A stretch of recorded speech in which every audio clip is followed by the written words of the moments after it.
Ever since we posted this, we have been getting questions about blacked out rackets. What does it all mean? Why do players do it? Stefanos Tsitsipas just won his first 500 level event, playing the best he's ever played in a long time, and the consensus is it's because of a racket change. Just like clothing, players are contracted to play with specific rackets. Stefanos was playing with the Wilson blade, but the week of the Dubai Open, he played with a racket painted black, and that's when the speculation started. Players usually do this in the preseason when they're thinking about switching between brands of rackets or maybe between models of a certain brand, but you hardly ever see this during a season. This year, though, there's been a lot of news concerning racket changes. Madison Keys famously switched from the Wilson blade.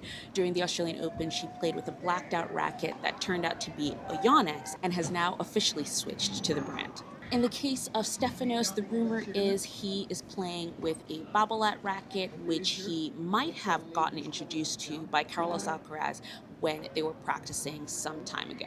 Playing with blacked out rackets prevents players from breaking their sponsorship deals before they're ready to make a complete change.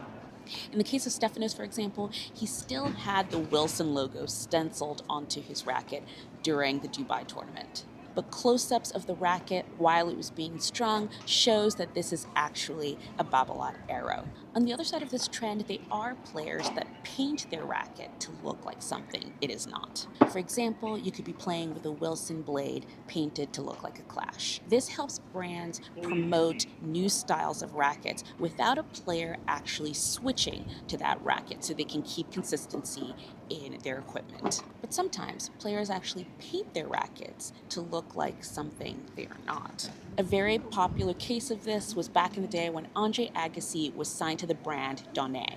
Rumor has it he was actually playing with a Prince racket painted to look like Donné.